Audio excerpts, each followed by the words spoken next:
Hello and welcome back to the Runaway American UK edition. It is your girl Kelly, and today we are reacting to 1970s Britain, things British kids learned in school that would shock parents today.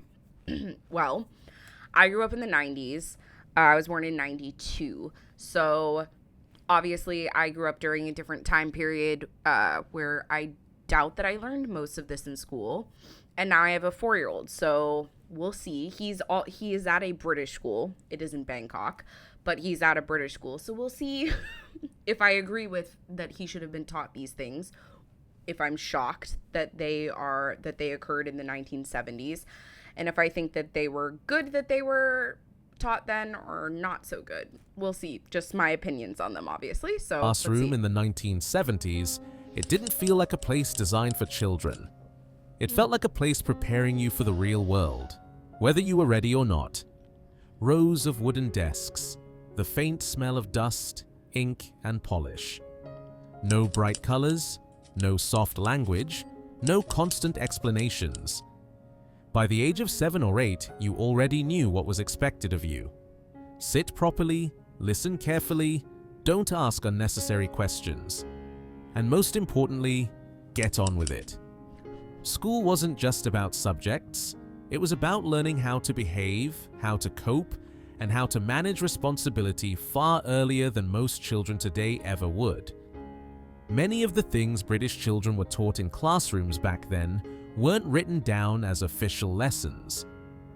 They were simply part of everyday school life, so normal at the time that no one thought to question them. Looking back now, some of these lessons sound unbelievable. Not because they were rare, but because almost every child went through them. And that's what makes them so hard to imagine today. Number 1. Woodwork, metalwork, and real tools in the classroom. By the time many British children reached the age of 11 or 12, they were handed real tools at school. Not plastic versions, not demonstrations behind safety glass, but proper saws, chisels, hammers, and sometimes even metal lathes. Wow. In a woodwork room that smelled of dust and oil, children barely out of primary school were expected to measure, cut, and shape timber with the same seriousness as an adult apprentice. There were few warnings, no long safety briefings, certainly no protective goggles handed out to every pupil. You learned by doing, and if you slipped, you learned faster next time. A nicked finger or splinter wasn't considered alarming, it was simply part of the lesson. Teachers expected children to develop respect for tools not through explanation, but through experience. For parents today, the idea of a 12-year-old handling sharp equipment without constant supervision would feel unthinkable. But in the 1970s classroom, it was normal. You were trusted to focus, trusted not to fool around, and trusted to accept responsibility for your own mistakes. Number 2. Okay, I'm gonna talk about them as I see them, so that way I'm not forgetting anything. As far as I think that that's a wonderful thing. I think woodworking, metalworking, I think using your hands is something that we've seemed to have forgotten in school, and I think it's to our detriment because we come out with almost no practical skills in the real world. I definitely did not have any of that growing up. We did not have metalwork, woodworking, any of those things. I never held a hammer in school, never learned to use a nail, nothing. That being said, would I be shocked or dismayed if my son was given those tools? Absolutely not. I handed him his first knife when he was less than 2. Granted, it was a wooden knife, and then we went up to he's 4 now, so he handles not a fake knife, but it's one that you would basically have to saw for half an hour to actually hurt yourself. It can cut fruit and things like that, but he went to Montessori, which is now he goes to a British school, but he went to Montessori, which is very practical, it's very hands-on learning, because I do believe in manipulatives and using learning through touch and exploring. I don't think like the beginning of it where it said like basically the sit down shut up rigmarole like thing of back then, which is what both my parents have said many times was the case. I don't think that that's the correct way of teaching. I don't think what we allow them to get away with now is great either. I think there's like a middle ground. I'm always asking my son to ask questions because if you ask unlimited questions, that's how you learn. It's critical thinking. Stupid questions is a different story. But if you're asking like how something works, you want to learn more in depth of it. Like I love the fact that my son asks me questions that sometimes make me ponder and make me have to look up the answer because I'm like, oh, that's a really good question. Like I wouldn't have even thought of that. Like, but thank you so much for bringing that to my attention. So the sit down, be quiet thing and don't ask unnecessary questions. Like I think unnecessary questions are sometimes how you learn. So do I agree with that part? Not really. But I definitely agree with number one of like letting tools back into the classroom. Maybe not quite as unsupervised as they used to be. Like safety goggles, I don't think are a bad thing. But everything else, yes. Okay, number Home two. economics as a life requirement, yes. not a choice. 100% yes. At around 12 to 14 years old, many pupils found themselves in a home economics room rather than a traditional classroom. This wasn't framed as an optional interest or creative outlet. Is it only girls? It was presented as something every child needed to learn, whether they enjoyed it or not. Cooking, cleaning, planning meals, and understanding basic household routines were treated as core skills for adult life. You learned how to prepare simple meals, wash up properly, and leave a workspace clean, not because it was enjoyable, but because that was what being functional meant. The tone was practical and sometimes blunt. You weren't told you were expressing yourself. You were told you were learning how not to be useless. For a 13-year-old, the message was clear. One day, you would run a household and ignorance would not be an excuse. Today, many parents would be surprised that schools once took such direct responsibility for teaching domestic life. In the 1970s, it wasn't seen as overreach. It was seen as preparation. Yeah. Number 3, sewing. The only thing I'll say with that is my asking with that is I saw very few boys in the classrooms. There were a few times that you saw like a peak of them. Was this required of all students in the UK or just of girls and it was elective for boys? That would be my question because I do think that this is a skill that every single child should learn. Again, my son has been helping me to cook since the time he was born. He had a Montessori chair. He's always been in the kitchen with me. I always like let him explore food. He's extremely, extremely picky. Long story short, my son is like, they believe he's on the spectrum. He's being tested next year at his school. But, and I'm not like, I'm not going to get into an argument of whether people think like the spectrum is a thing and there's too many kids diagnoses. That I'm just like, yeah, it is what it is. But he's very picky on what he eats, but he loves to help cook. He's extremely interested in cooking. He loves measuring. He loves cutting. And I do think that that is extremely important. I didn't learn any of those skills until I was an adult, and now I love cooking.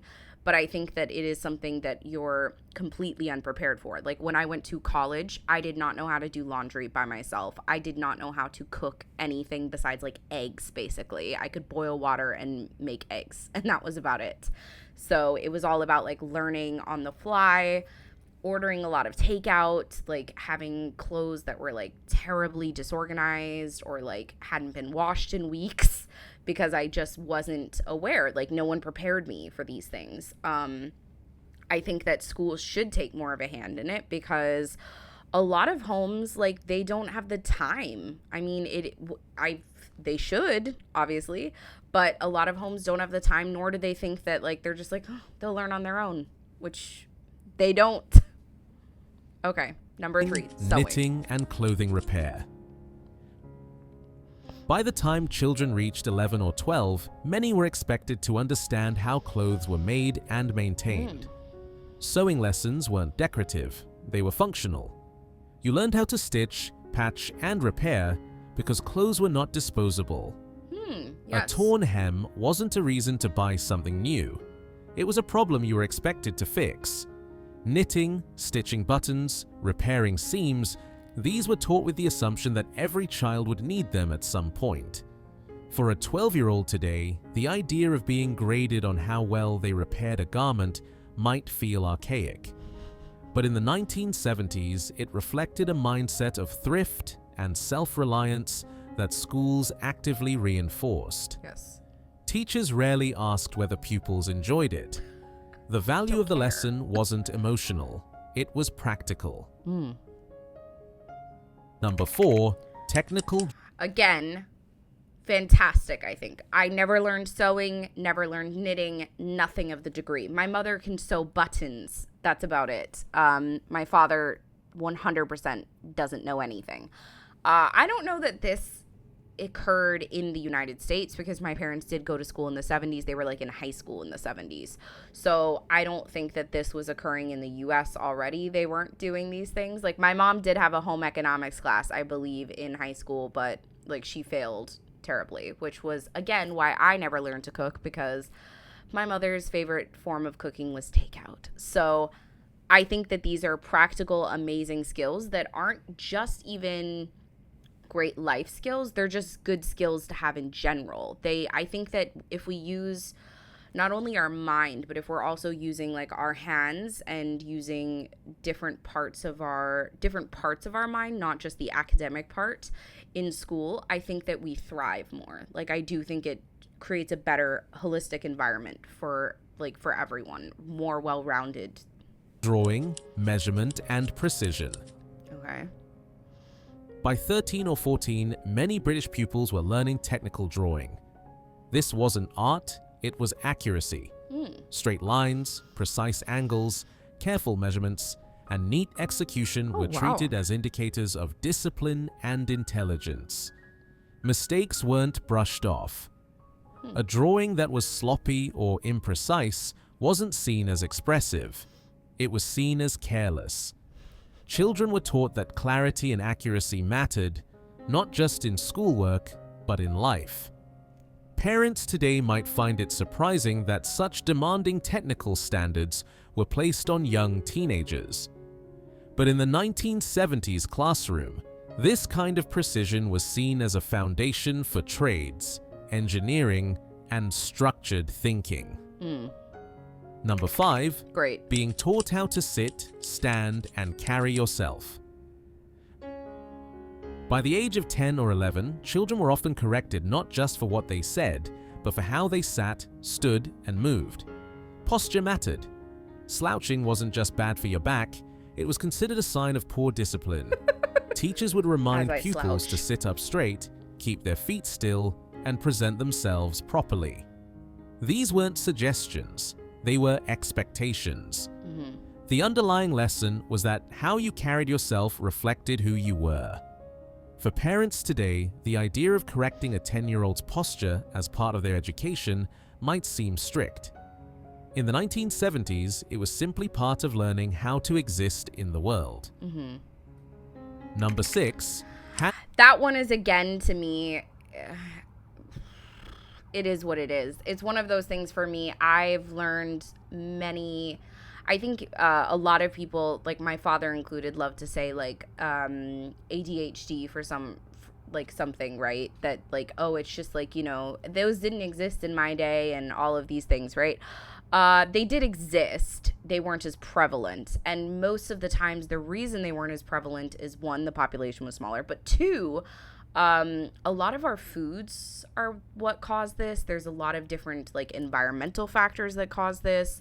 There's a million different reasons for these issues that have come up, or these differences in our brains and the way we think and the way we act. Our impulses have changed. It's just a part of development, I think. Is it for the better? Probably not.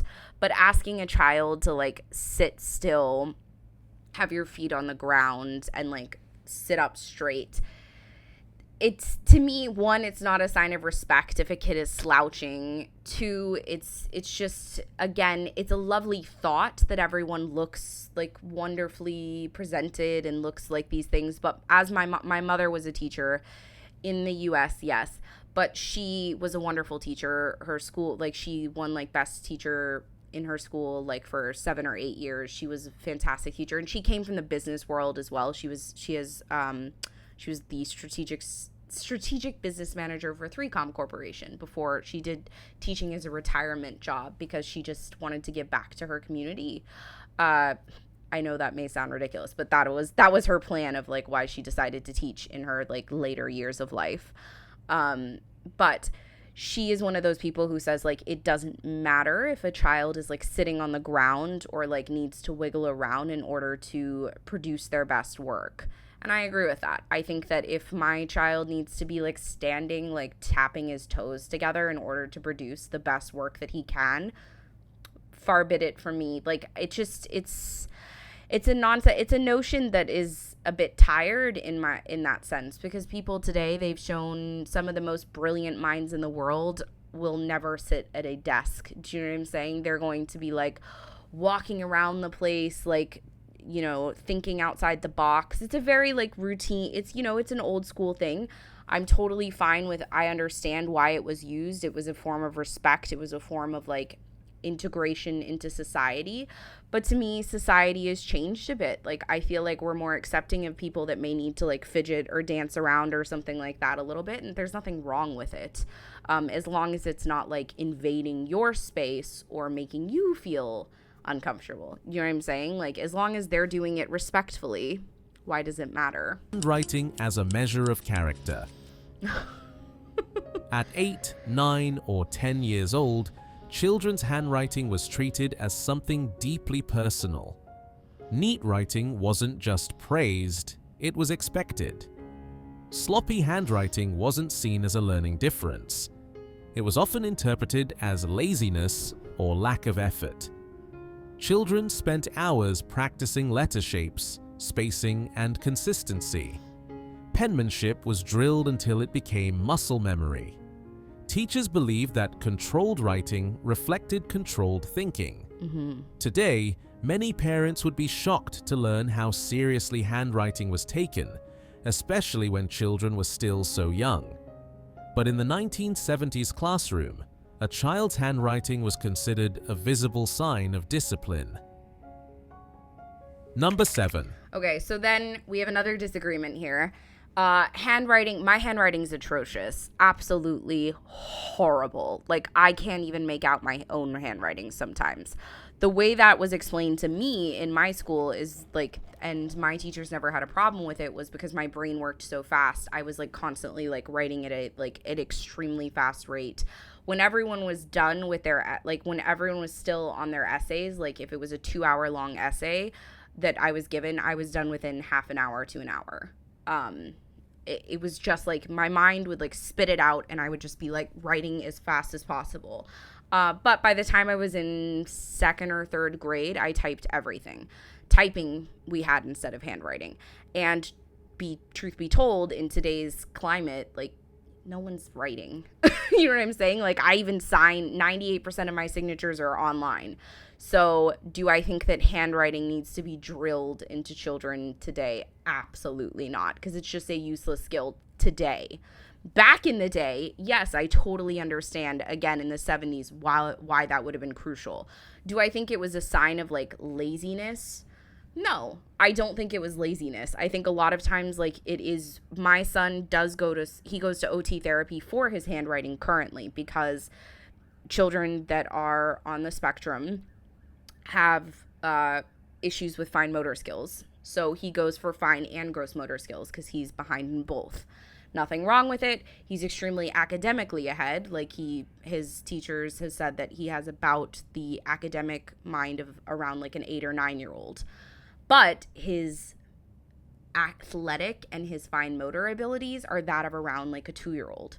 He is extremely athletically, like, disinclined. Like, he's not good athletically or with his fine motor skills. His letters are atrocious. And he does have children in his class that write beautifully, and they write Thai as well as English and Mandarin, which he's learning all three as well.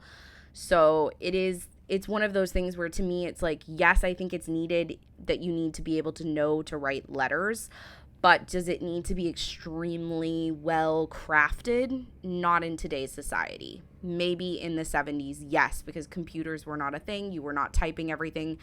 I've never written anything since the 4th grade, like, to be handed in. Everything else was like typed. Even if you did it, you wrote it in class, you went home and typed it and then turned it in. So silence, focus, and attention as skills. By the age of 7 or 8, British children were expected to sit quietly for extended periods. Silence wasn't just a rule. It was something you were actively trained to achieve. Children learned to keep their hands still, eyes forward, and mouths shut, not because they were afraid, but because focus was treated as a skill worth mastering. Teachers rarely explained why. The assumption was that learning to concentrate was part of growing up. In today's world, where attention is constantly interrupted, many parents would find it remarkable that such expectations were placed on such young children. In the 1970s, it was simply how classrooms functioned. Number 8. Mine was very much the same. Growing up, it was definitely the exact same. Like, we weren't, I think it's more in today's society where that is less so. But as my mom always says, like, a teacher in front of the room just talking to the classroom, the kids are rarely learning. It's, especially in today's society with the children that you're presented with, they're going to nod off and not be paying attention. I mean, I nodded off and didn't pay attention. If a teacher was just like talking at me for half an hour, I was great at being silent. I was great at looking forward and being silent. Was I paying attention to anything coming out of their mouth? Absolutely not. Which is why it's great to teach them to, like, sit silently and focus, but they're not focusing. If, like, I mean, maybe you guys in the 70s were, like, rapt at attention, but I definitely was not. I was like, if you had given me like a book or something to read, or you had given me, like, I was much more like, please don't talk at me, just like tell me what you want me to do and I will 100% just like get it done. I think that it's good to learn that skill. Like, you do need to learn how to sit down, shut up, and just like watch someone, or like sit there quietly. You do need to learn that skill. That's extremely important. Do I think it's important for school, like learning wise? No. I think it's important for just like in society. Like, you need to learn how to just be quiet and like sit there until something is done. That's just important in general. Following instructions without question. Okay. By 10 or 11, children were expected to follow instructions immediately without debate or clarification. You weren't encouraged to ask why. You were encouraged to listen and act. This wasn't framed as oppression, it was framed as readiness. Teachers believed that learning to follow instructions prepared children for work, adulthood, and responsibility. Parents today might find this unsettling, especially when applied to children so young. But in the 1970s, unquestioning obedience in certain contexts was considered a practical skill. Number 9. Again, that's one where it's like I could argue both sides. Like, I think that you need to learn how to be obedient in some ways, but I also think that if someone is asking you to do something that makes you feel uncomfortable or makes you feel like it's wrong, you also need to learn to speak up, right? So I'm one of those people where, like, I tell my son, like, listen to yourself and listen to like what I've taught you. He's only 4 years old, so there's really, like, when his teacher tells him to do something, 98% of the time he does it. He's like, he won like most responsible in school. When my teacher told me to do something, I was scared shitless in school, so 98% of the time I did it. Like, I was not challenging authority when I was like in school. I respected my teachers. I had no problem doing what they were saying, unless like it was actually something that I just like completely was against. And that, I think, happened like twice in my life.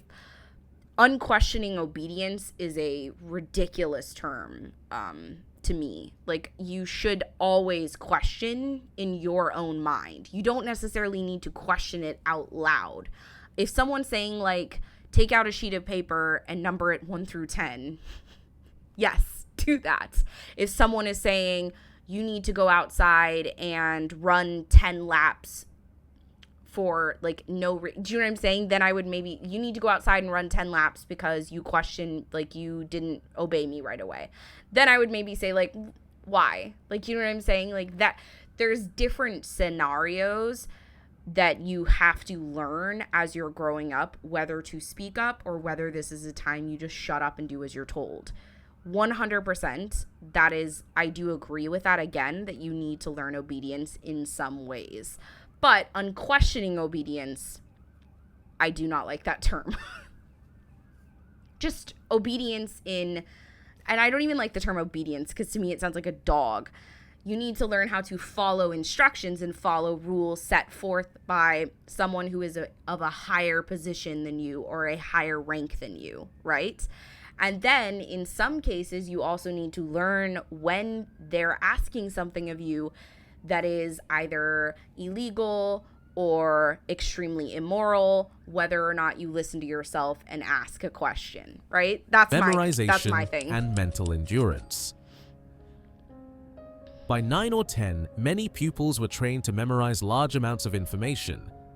Times tables, spelling lists, poems, historical facts, all expected to be recalled accurately and under pressure. Understanding was secondary.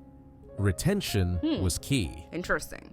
Teachers believed that mental endurance was built through repetition and effort, not through constant explanation. For modern parents, the idea of prioritizing memorization over comprehension may feel outdated. In the 1970s classroom, it was foundational. Number 10, reading And again, yes, it's outdated. It's 100% outdated. Whether or not it worked, rote memorization does nothing for critical thinking. If you want a person who is able to actually do most things that are successful in life, they need to be able to comprehend why they're doing these things and to ask questions as well as to think outside the box. If you're just looking for a society that does what they're told and has no problem, going into, a society and acting as they should, doing what they should, rote memorization makes perfect sense because you're not trying to create free thinkers. You're not trying to create people who come up with brilliant businesses or things of that nature. Both work. You do need memorization, but you also need critical thinking and you also need comprehension. So you need both. Both go hand in hand. You have to memorize and you also have to comprehend what you're memorizing. So maybe it's just and I'm not saying we do a better job of it now. I think schools today are crap a lot of the times. But I think that has more to do with parenting than I think it has to do with actual teaching. I think a lot of the times now parenting just takes a back seat. They're just whatever. It'll come to them or it won't. Allowed as a public test. Okay. From as young as 7 years old, children were expected to read aloud in front of the class. There was no opt-out. Nervousness wasn't accommodated. Mistakes were corrected in real time. The belief was simple. Learning to speak clearly and confidently mattered more than avoiding discomfort. For many children, this was daunting. For teachers, it was character building. Today, many parents would be uncomfortable with the pressure this placed on young children. In the 1970s, it was routine. Number 11. And then I'll say again, I'm sorry guys, this is so long. I just think I like talking about, and you can free to tune out anytime you want. But I think it's interesting to talk about my perspective versus that. I think it's a wonderful idea that you should be having people, children, learn public speaking. I am a terrible public speaker. I do have crippling anxiety. And I know that it's because I'm from the weak generation, as some would say. I like throw up, like literally throw up when I have to speak or do anything in front of a crowd. So do I think it's needed? Yes, I kind of do think it's needed, but I do think it needs to start at an age, and it needs to be in a welcoming environment, not one that is like will bash you down or correct you in an embarrassing way, because that is what I grew up with, and that is what led to my crippling anxiety. Like I was, like extremely humiliated by a few of my teachers. It stuck with me. Not saying that like you guys weren't as well. You guys just have maybe like a tougher mindset than I did. Wish I did as well, but sadly I didn't, and I grew up in a time period where it was accepted, I guess. Moral behavior built into ordinary lessons. By 8 or 9, children weren't just learning subjects. They were learning right and wrong through everyday instruction. Manners, politeness, and respect were woven into lessons without being labeled as moral education. You learned when to speak, how to address adults, and what behavior was acceptable simply by observing consequences. The classroom itself reinforced social norms. For parents today, the subtlety of this approach might seem surprising, but in the 1970s, it was considered effective. Number 12. Yeah. Practical maths for real life. Crucial. By 10 or 11, maths lessons often focused on real-world application. Children learned how to calculate change, measure distances, and estimate costs. This wasn't abstract theory. It was preparation for shops, bills, and work. Mistakes weren't shrugged off. Accuracy mattered because it was assumed you would need these skills soon. Parents today might be surprised by how practical and unforgiving these lessons were. In the 1970s, they reflected everyday life. Number 13. That again to me is like brilliant. I wish that math was like reflective of everyday life. Like instead of teaching me solving algorithms and how to solve for X, why don't you teach me how to do my taxes? Like how to calculate my taxes in the United States. I know everyone else just like actually takes their taxes out, but in the US we have to guess, because they know how much we owe, but we have to like calculate and guess how much we owe. Otherwise we get like IRS, like they come after us. Like you did it wrong, surprise, now you owe more money. So yeah, like it would have been nice if they calculated how to do our taxes, like how to do, like how to set up, like what interest was, how like interest works for credit cards, things like that would have been much more helpful than like learning how to solve for X.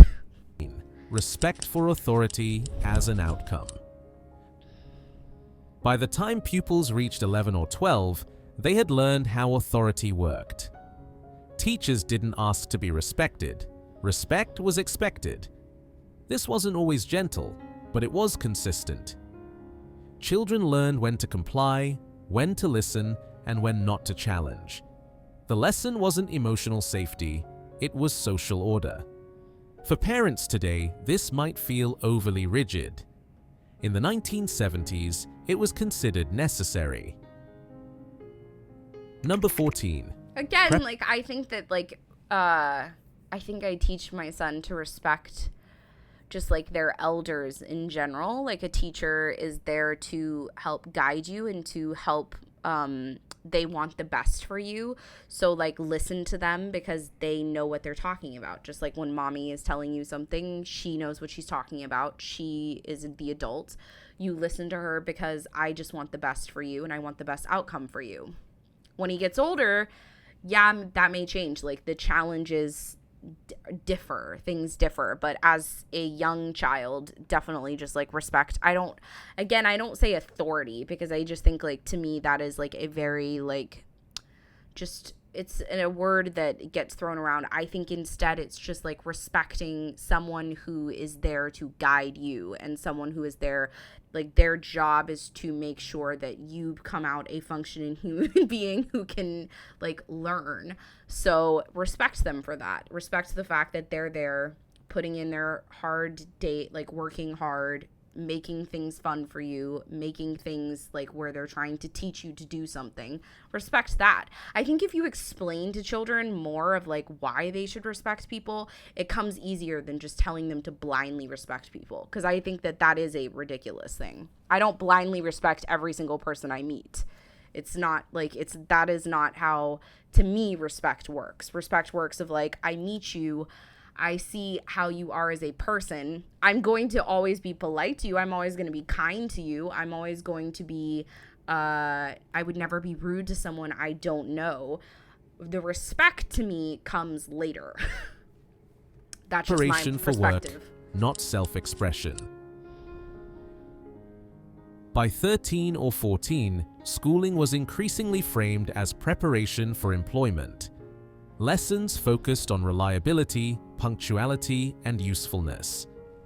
Creativity existed, but it wasn't prioritized. The goal wasn't self-discovery, it was competence. Parents today might find this approach limiting. In the 1970s, it was pragmatic. Number 15. Again, I think that that actually is a wonderful thing. I think today we are much too, like, not lenient with our kids, but we're much too, like, you can do anything you possibly want to do. If you want to be the president, you could be the president. No, don't tell that to all children. There's no way, like, I've met some of your kids. There's no way they're going to be president. Like, no. Like, every single one of, like, I remember walking into one of the schools that I taught at, and one of the teachers asked, like, how many of you think, like, want to go to college? How many of you are going to go to college? Every single child in that classroom raised their hand. In that classroom, this was an inner city school with children who are, like, mostly from minority families, as well as from, a lot of them were extremely, like, came from extremely poor backgrounds. These children were extremely below average as far as reading, writing, like math, science, extremely below average. Like they were at the level, they were in 7th grade, 6th, 7th, 8th grade. They were at the level of a 2nd or 3rd grader. So to think that they were going to college, again, that was because society has told them that, their parents have told them that. That is not that is not something we should be just telling our children, like, oh, you can do whatever you want to do. No. You can do what you are meant to do, like what your brain is meant to do. Like, it's a ridiculous term. I'm the same. Like, I definitely don't think we should coddle our kids too much with, like, telling them they can do whatever they want to do. If you want to be a NASA scientist, you be a NASA scientist. Like, no. If my kid is not good at math or science, I'm not going to say they can work for NASA. Do you know what I'm saying? Yes, you can totally be a basketball star, even though you're like the shortest kid in class. Yeah, absolutely. No, Being stop lying. proper as a skill you could learn. From a young age, sometimes as early as 6 or 7, children were taught how to behave properly. Speech, manners, posture, and tone all mattered. Being proper wasn't about wealth. It was about fitting in and being respectable. Schools took this role seriously. For parents today, the idea of teaching propriety might feel outdated. In the 1970s, it was central. Also, Number 16, growing up faster was simply expected. The final lesson, woven through everything, was that childhood didn't last forever. By 10 or 11, children were expected to act older, cope better, and rely less on adults. There was no constant reassurance, no detailed emotional explanations. You were expected to adapt. And while many of these lessons would shock parents today, they shaped a generation that learned early how to function in a demanding world. Looking back, it's easy to judge the 1970s classroom through modern eyes. Some lessons feel harsh, others feel strangely missing today. But for those who lived it, this wasn't cruelty, it was normal. Schools weren't trying to raise children, they were trying to prepare adults. And whether that was right or wrong depends entirely on who you ask. If you were there, you remember it. If you weren't, it probably sounds unbelievable. And that difference alone says a lot about how much education and childhood itself has changed. I think that I would love to hear you guys' perspective on anyone who did go to school in the 70s. Do you think that it's horrible now when you see how children are raised, how schools are? What do you think should be brought back? Do you think that there should be just blind obedience? Do you think that there should be like extreme, not harshness, but do you think that people should be like teachers should be more extreme with the children and expect them to act like adults earlier? I'm torn. I think that the practical things that were done in this, such as like the math, metal, woodworking, sewing, home economics, I think those are wonderful and should 100% be brought back into schools. The sitting there quietly, not questioning authority, drilling, memorization, those things I think can be left in the past. I do think that we need to enforce more respect, more yes, because they are going to be adults at some point. So I do think that that is needed. Do I think that they need to be at 10 years old, little adults? No. I'm thinking more like 14 should be the age where it's like you should be acting more as an adult. You should be making more decisions. You should be, because like my thing also is that it has to be, in today's society, it's decisions.